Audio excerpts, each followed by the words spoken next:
The rhythmic sound of sandpaper against oak was usually a sanctuary, but tonight the silence in the suburban garage felt suffocating.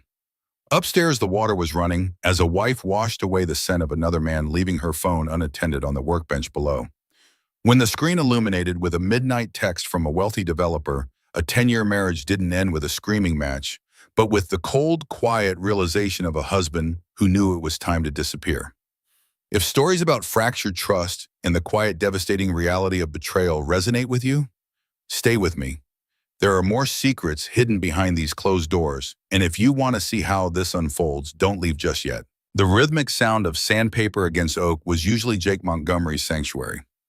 In the dimly lit garage of their Chicago suburban home, the familiar scent of wood shavings dust and heavy lacquer offered a quiet comfort after a grueling 10-hour shift fixing plumbing and drywall for home fix repairs.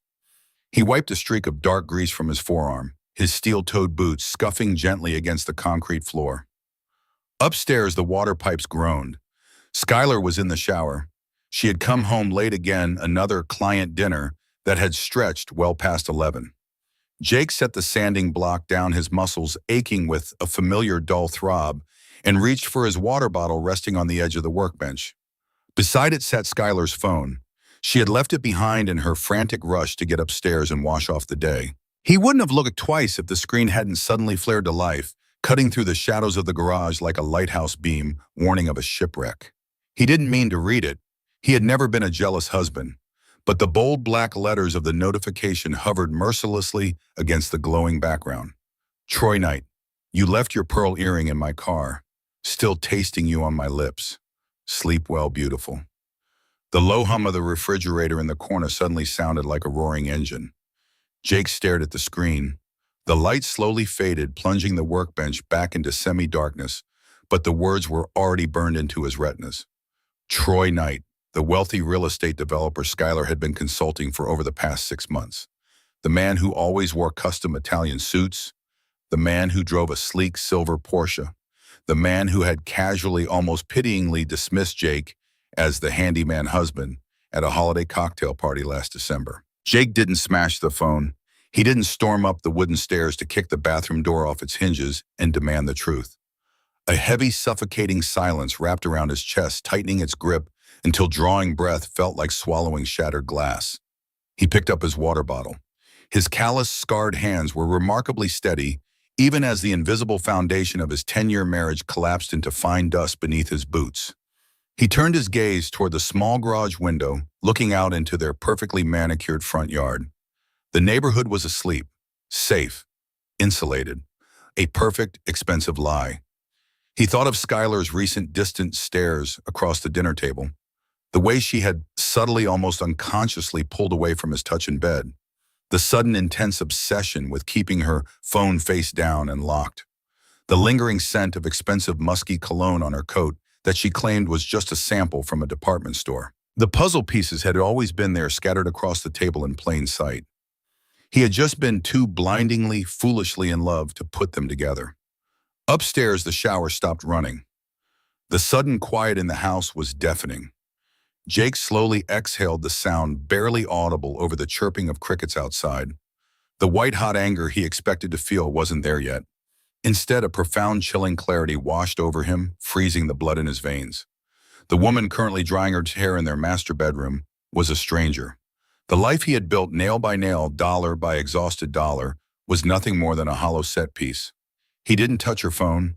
He simply picked up his sanding block, the rough, abrasive texture grounding him in the harsh reality of the present moment, and went back to work. But as the rhythmic scraping echoed through the quiet garage, Jake knew one absolute truth. His marriage was dead, and he was already gone. The morning light in Chicago was a pale, sickly gray filtering through the expensive linen curtains of the master bedroom. Jake had been awake for hours, lying perfectly still on his side of the king-size bed, listening to the synchronized rhythm of Skylar's breathing. For a decade, that sound had been his metronome, the steady beat of his life. Now it sounded like a clock ticking down to an explosion. Skylar stirred her hand, reaching out instinctively to find him. Jake didn't move. He felt the light touch of her fingertips against his shoulder, a ghost of a gesture that once would have filled him with warmth. Now it made his skin crawl. "You're up early," she murmured, her voice thick with sleep, still sweet and familiar. Work, Jake replied, his voice sounding raspier than usual. Big job in Lincoln Park today, leaking water main. He felt her nod against the pillow. She didn't ask more. She never really asked about the details of his work anymore. To her, he was simply the man who fixed things, the one who made sure the world she lived in stayed functional. He climbed out of bed, the floorboards cold beneath his feet, and headed for the kitchen. He made the coffee strong, black, and bitter. As he stood by the marble island, his eyes drifted to her purse sitting on the entryway table. It was a designer piece, a birthday gift he had saved up for months to buy. Beside it lay the phone he had seen in the garage. When Skylar emerged 20 minutes later, she was already transforming back into the polished professional. She wore a tailored cream suit, her hair pulled back into a sleek, severe bun. She looked every bit the high-end consultant, a woman who belonged in the glass towers of the Loop, not in a suburban kitchen with a man who had sawdust under his fingernails. "I have a late meeting again tonight, Jake," she said her back to him as she poured herself a cup of coffee. "The night project is hitting a critical phase. Don't wait up for dinner." Jake gripped his mug, his knuckles turning white. He watched the way her hand trembled, slightly, just a fraction of an inch, as she mentioned the name. Knight. "Is he a difficult client?" Jake asked, his voice deceptively calm. Skylar paused, the steam from her coffee rising around her face like a veil. "Who, Troy?" She laughed, a short, brittle sound. "No, just demanding. He knows what he wants, and he doesn't like to wait. You know how these developers are." "I know exactly how he is," Jake thought. "I know he likes pearls. I know he likes the taste of you." He watched her carefully as she checked her reflection in the microwave's chrome surface. She was beautiful, but the beauty felt like a curated image designed to hide the rot underneath. He saw the way she checked her phone, her thumb moving with a practiced speed to dismiss notifications before he could see them. "Jake," she called out, noticing his silence. "Are you okay? You seem quiet." "Just tired, Sky," he said, using the nickname that now felt like a lie in his mouth. "Just a lot on my mind."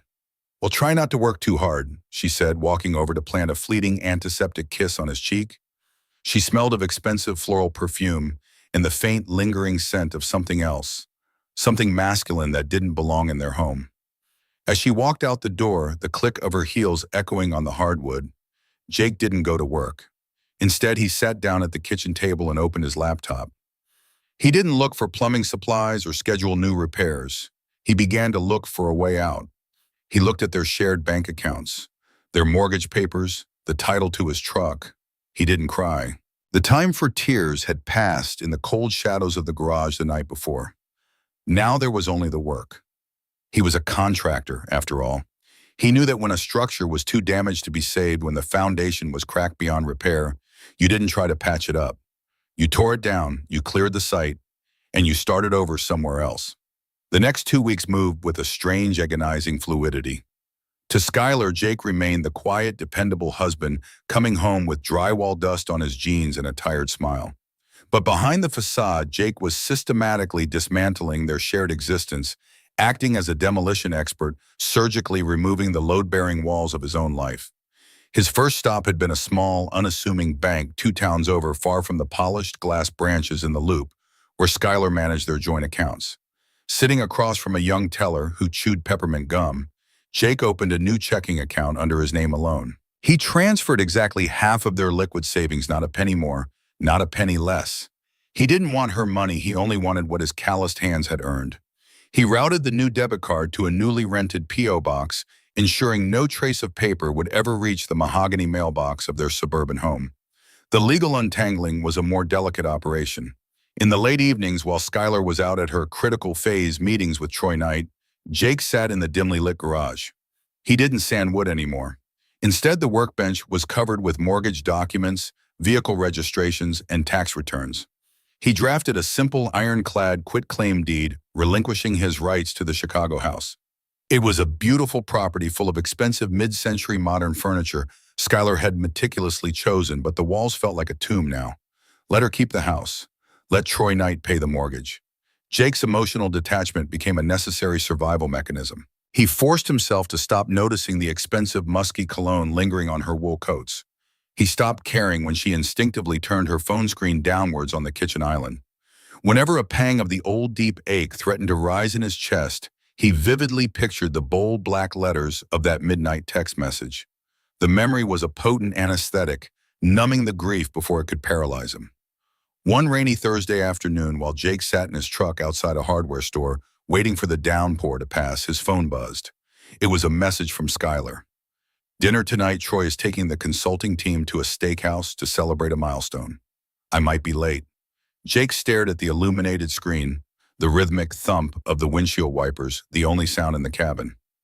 A month ago, he would have felt a twinge of disappointment, maybe asked if she wanted him to leave a plate warm in the oven. Now he simply typed, "Sounds good. Have fun." He hit send, tossing the phone onto the passenger seat. He didn't feel anger anymore. He just felt an overwhelming, profound exhaustion. That night, Jake began the physical packing. It wasn't a frantic throwing of clothes into suitcases. It was a methodical sorting of his history.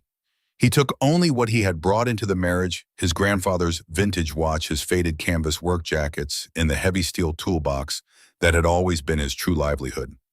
He purposely left behind the designer watches Skylar had gifted him to elevate his look, the tailored suits he despised, and every framed photograph that captured their smiling, lying faces.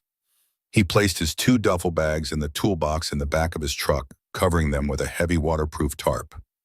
The vehicle was loaded, his finances were separated, and the legal paperwork was signed and sealed in an envelope on the kitchen counter. As he walked back into the silent, dark house to sleep in that king-size bed one last time, Jake knew the foundation had been entirely cleared. Tomorrow the ghost would walk out the door. It was a Friday morning when Skylar rolled a sleek silver carry-on down the hallway. She wore a tailored cashmere coat, her eyes hidden behind oversized designer sunglasses. The corporate retreat in Aspen, she had called it, her voice smooth and practiced. Jake stood by the kitchen island, his hands resting in the pockets of his faded jeans, watching her adjust her silk scarf. He didn't ask about the flight. He didn't offer to carry her bag to the Uber waiting in the driveway.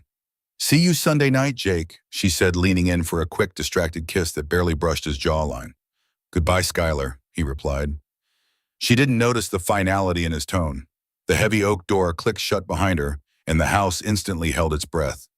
Jake didn't waste time. He walked to the sink, rinsed out his coffee mug, and dried his hands on a dish towel. He walked over to the marble countertop and placed the thick manila envelope dead center.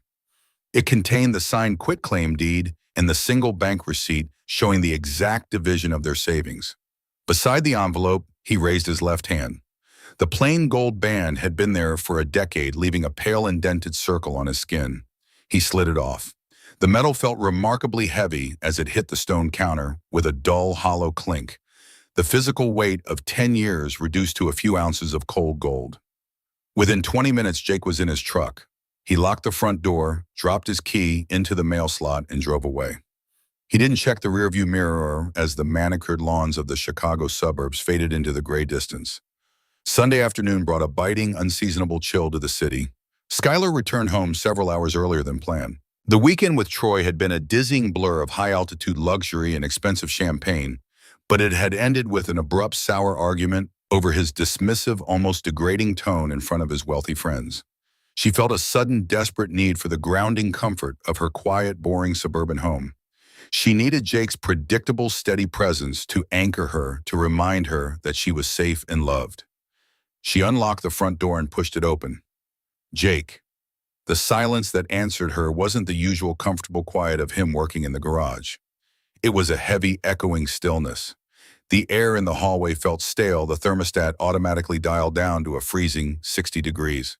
"Jake, I'm back early," she called out again, kicking off her heels. She walked into the kitchen. Her eyes immediately landed on the manila envelope sitting alone on the vast expanse of the kitchen island. The gold ring resting on top of it caught the weak, slanted rays of the afternoon sun. A sudden sharp drop seized her stomach. The air in her lungs turned to ice. She reached for the ring, her perfectly manicured fingers trembling violently. It was freezing to the touch. She tore open the envelope. The legal document stared back at her, thick with finality. No angry letter, no tear-stained manifesto, no desperate plea for her to stay or explain herself. Just the cold, hard logistics of a man erasing himself from her existence. Skylar dropped her overnight bag, the leather slapping loudly against the hardwood floor. She ran up the stairs, her breath coming in shallow, panicked gasps, and threw open the closet doors in the master bedroom. Jake's side was entirely bare. His work boots were gone. The faded canvas jackets were missing. The vintage watch box on his dresser had vanished. She stood in the center of the immaculate room, the gravity of the silence pressing down on her chest until she could barely stand. Her hands shaking, she pulled out her phone, her thumb hovering over his contact name. She hit dial, pressing the speaker tightly to her ear.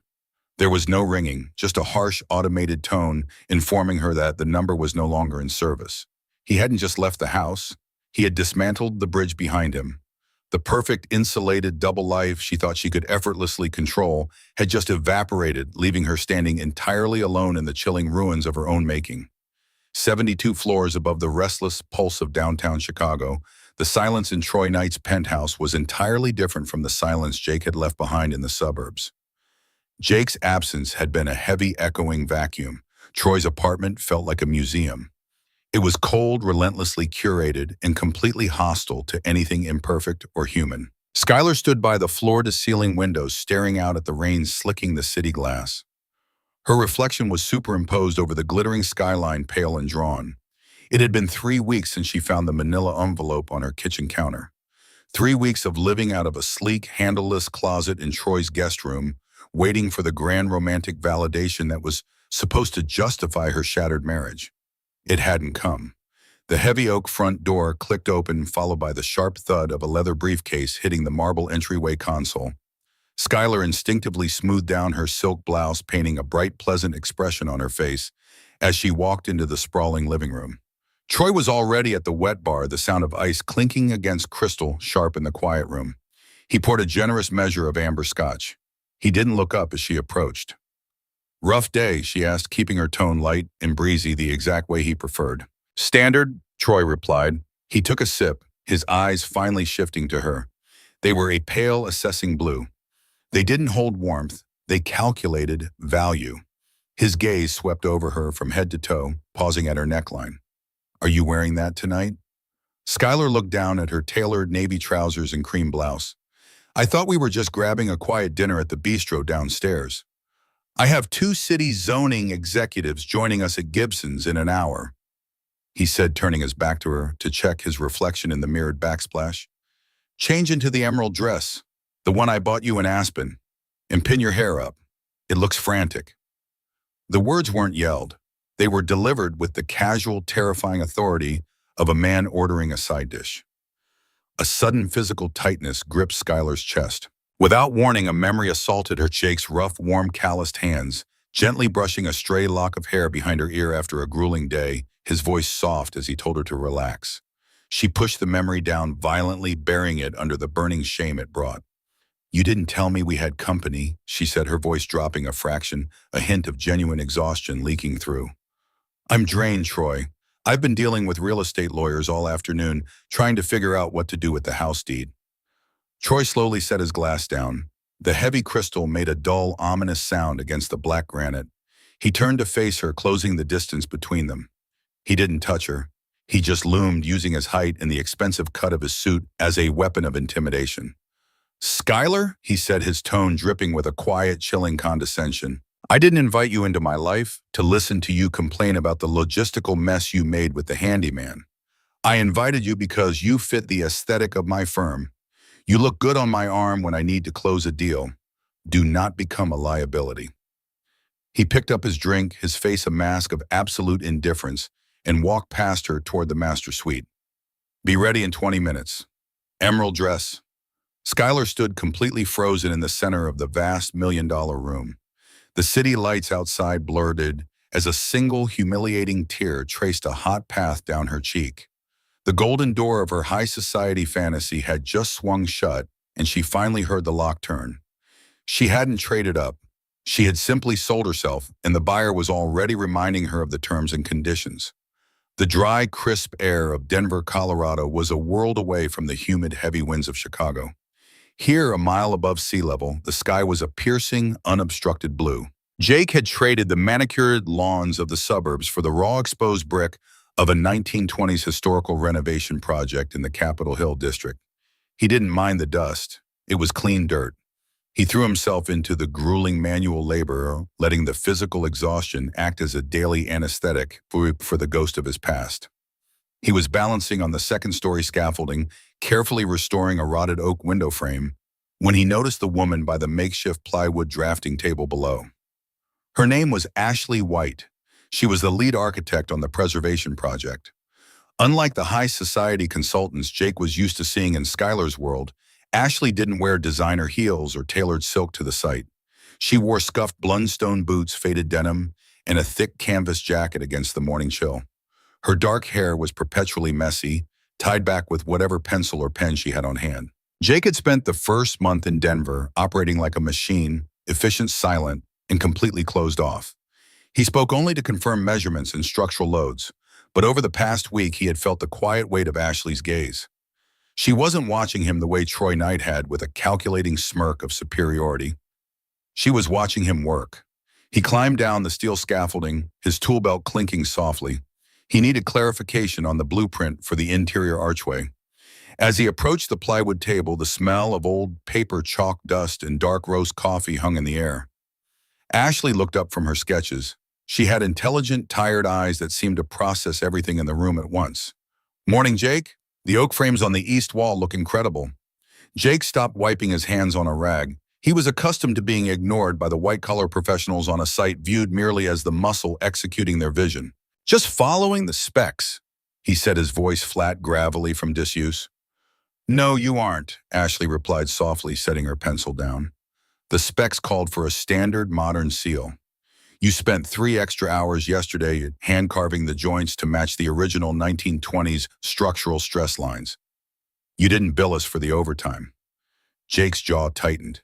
He looked away, his eyes scanning the exposed rafters. The house deserved to be put back together the right way. Cutting corners now just means the foundation rots faster later. The silence that followed wasn't uncomfortable. It was heavy with an unspoken understanding. Ashley didn't push. She didn't offer a patronizing compliment. She simply reached down to her dented steel thermos and poured a second cup of steaming black coffee into its lid. She slid it across the dusty plywood toward him. "It's a long process fixing something that's been broken for decades," she said, her eyes dropping briefly to his left hand. The pale indented circle of his missing wedding band was still faintly visible against his tan skin. "Sometimes the old structure fights you every step of the way." Jake stared at the rising steam from the makeshift cup. His instinct was to nod, turn around and climb back up the scaffolding into the safety of his isolation. He had promised himself he wouldn't let anyone in again. The cost of a shattered foundation was too high. But as he looked at Ashley, noticing the faint smudge of charcoal on her cheek and the genuine unforced empathy in her gaze, the iron wall in his chest cracked just a millimeter. He reached out, his calloused, scarred fingers wrapped around the warm steel cup. "Yeah," Jake murmured, his voice finally losing its hard defensive edge. "It takes time."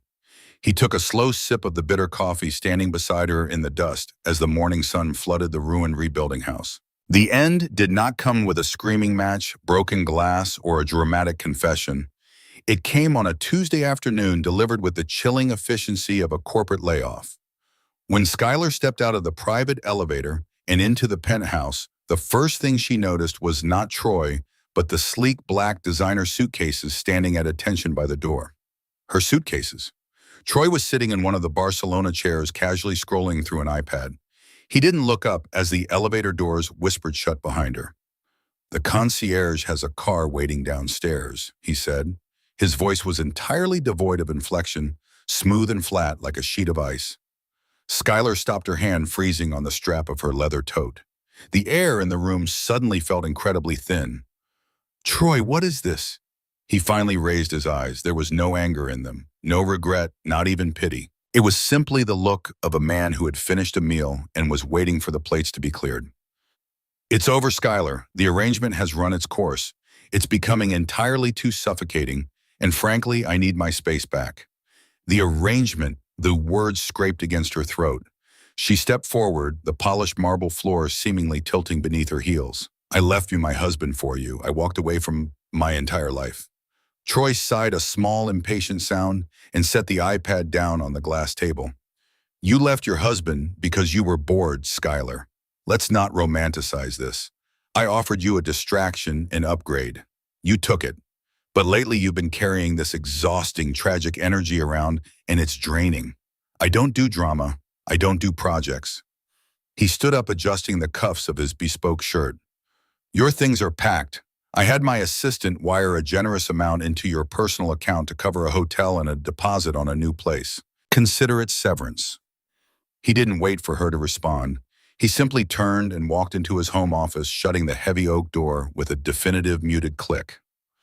An hour later, Skylar found herself sitting on the edge of a bed in a mid-range corporate hotel near O'Hare Airport. The hum of the mini-fridge and the distant muffled roar of jet engines were the only sounds in the suffocatingly beige room. There were no floor-to-ceiling windows here. No custom Italian suits. No husband sanding wood in the garage. She was utterly, terrifyingly alone. The adrenaline that had carried her through the humiliating exit from the penthouse abruptly vanished, replaced by a crushing physical weight that forced her to double over. She wrapped her arms around her stomach, struggling to pull oxygen into her lungs. The reality of what she had done, the sheer catastrophic scale of her mistake, crashed over her like a collapsing building. She had traded a man who built a foundation for her, who would have quietly moved mountains to keep her safe, for a man who treated her like a leased sports car. With shaking hands, Skylar crawled across the cheap floral bedspread and pulled her laptop from her bag. The screen illuminated the dark room with a harsh bluish glare. She opened a browser window. Her fingers hovered over the keyboard for a long, agonizing moment before she began to type. Jake Montgomery, Chicago. Nothing but old directory listings. Home fix repairs.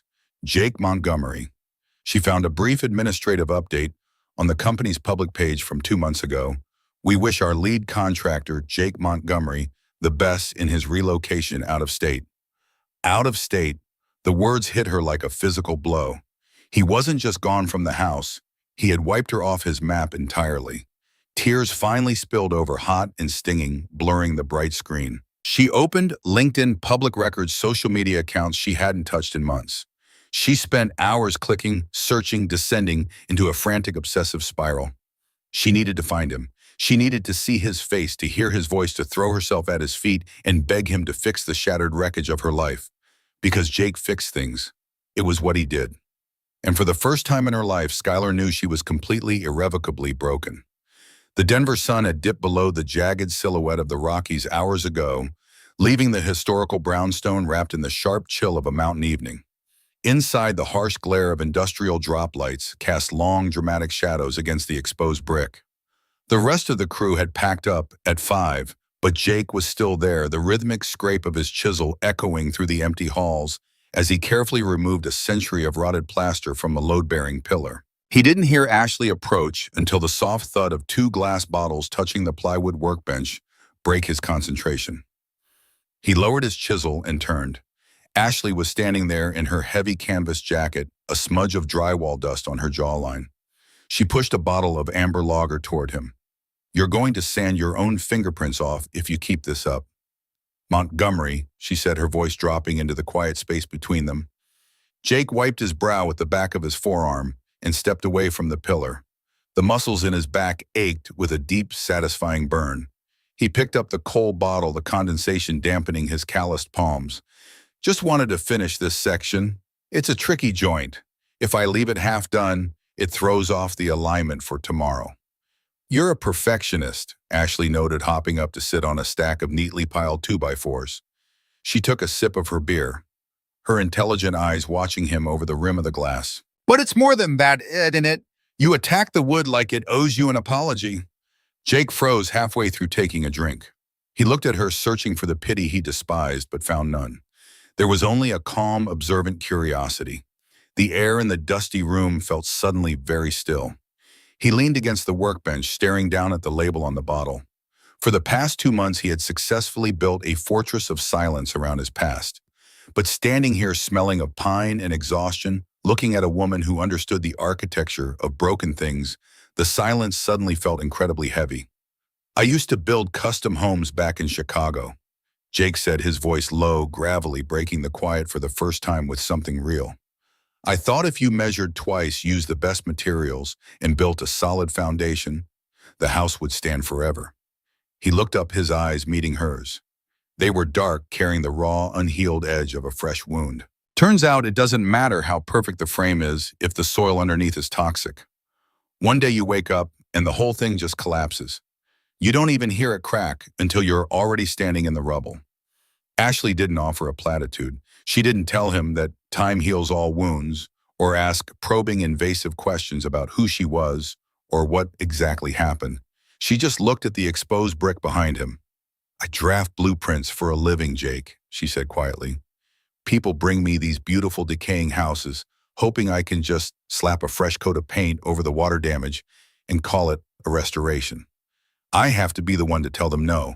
Sometimes you have to tear it down to the studs. You have to rip out the rot, expose the ugly broken framework to the cold air and start over. She looked back at him, her gaze incredibly steady. It's a brutal process, but the structure that comes after, it's always stronger because it knows exactly where it used to be weak. Jake felt a sudden tight ache in his throat, a completely different sensation from the paralyzing grief he had carried across the country. It was the sharp, stinging pain of blood rushing back into a numb limb. He looked at Ashley's hands, noticing a faint, faded scar running across her knuckles, realizing that she carried her own quiet histories. For the first time since that rainy Tuesday in his garage, Jake Montgomery didn't feel the urge to run. He took a slow breath of the dusty air, took a drink of his beer, and nodded.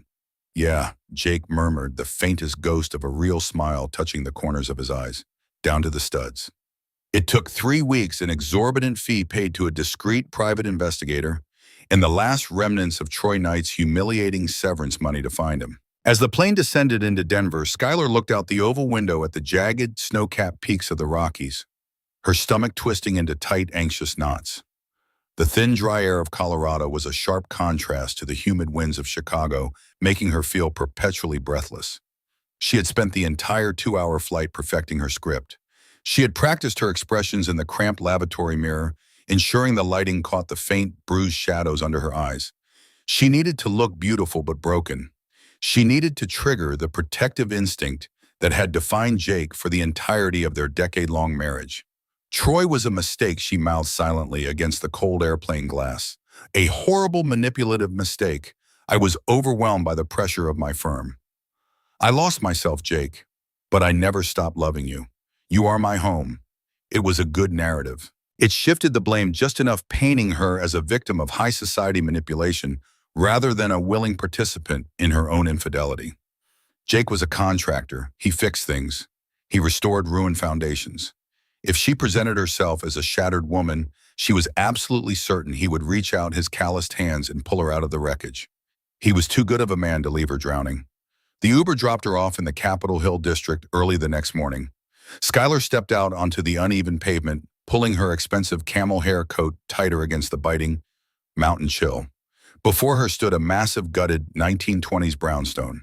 It was a chaotic skeleton of exposed brick steel, scaffolding, and yellow caution tape.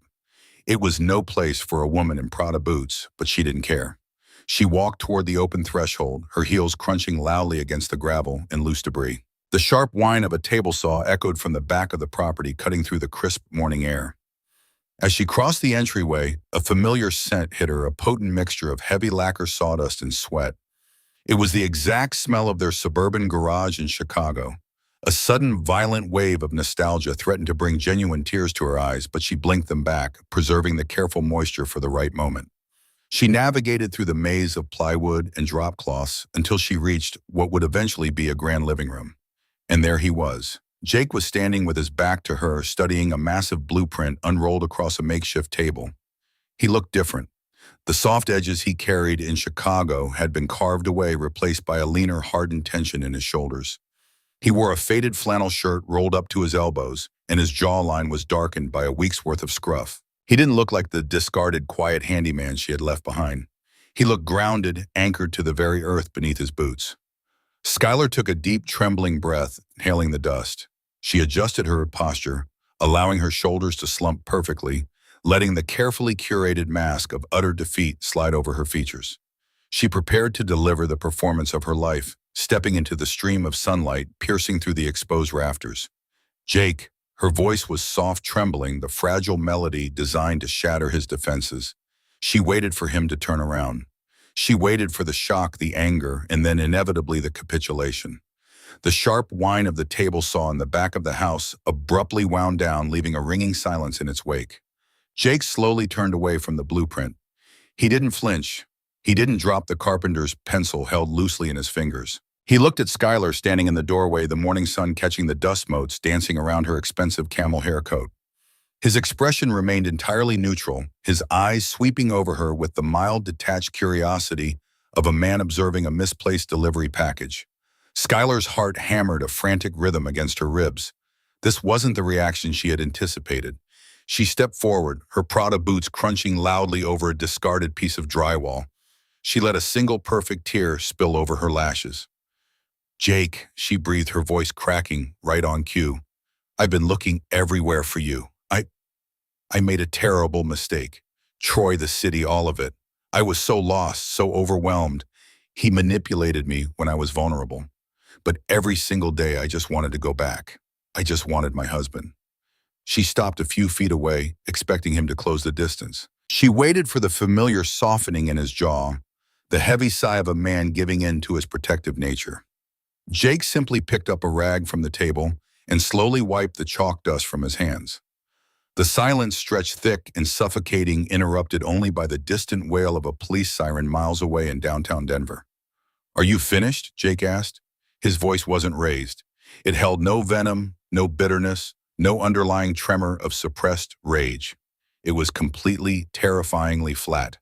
Skylar physically recoiled as if she had been struck. "Jake, please, I'm begging you. I know I broke our vows, but we can fix this. You can fix this. You're the only real thing I've ever had."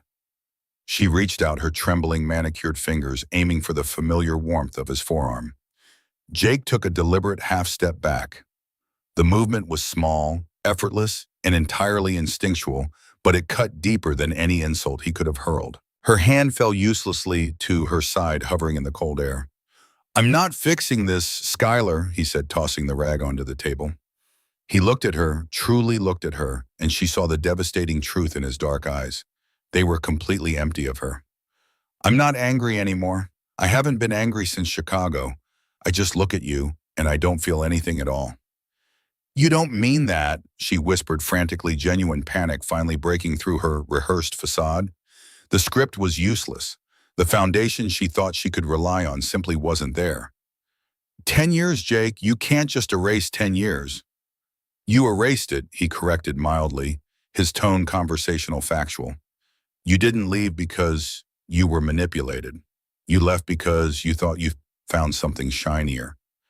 And now that it's turned out to be cheap brass, you're back here looking for your safety net." Jake turned back to his blueprint, picking up his pencil. He didn't look at her again.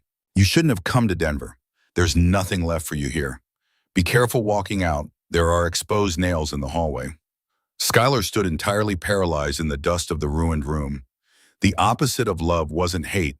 It was this chilling, absolute indifference. She had come expecting a war, hoping to surrender and be taken prisoner. Instead, she realized the devastating reality: the battle had been over for months, and Jake had already moved on, leaving her entirely alone on the empty battlefield. Skylar couldn't move. Her feet felt encased in the curing concrete of the unfinished floor. She stared at Jake's broad back as he continued to trace a line on his blueprint, waiting for a crack in his armor, a sudden turn, a sign of the anger she so desperately needed. She needed him to yell. She needed him to punish her. But he merely hummed a low, tuneless sound, completely absorbed in the architecture of a house that wasn't hers. Footsteps crunched on the gravel behind her, steady, grounded, and unhurried. "Hey, Montgomery, the supplier shorted us on the oak baseboards again." A woman's voice called out, cutting through the dusty air. Skylar turned, her breath catching tight in her throat. The woman walking into the room wore scuffed Blundstone boots, faded denim, and a thick canvas jacket against the Denver chill. Her dark hair was tied back carelessly, held in place by a carpenter's pencil. In her hands, she carried two dented steel thermoses. Ashley stopped when she noticed the woman standing in the center of the room. Her intelligent, observant eyes took in the designer Prada boots, the expensive camel hair coat, and the carefully manufactured tears staining Skylar's perfectly contoured cheeks. Ashley didn't look intimidated. She didn't look jealous or hostile. She looked at Skylar with a quiet, knowing comprehension that was far more humiliating than any screamed insult could ever be. "Jake," Ashley said softly, stepping around Skylar, as if navigating gracefully around a piece of discarded, irrelevant debris on her worksite. Jake turned. The transformation was instantaneous, and it hit Skylar with the force of a physical blow.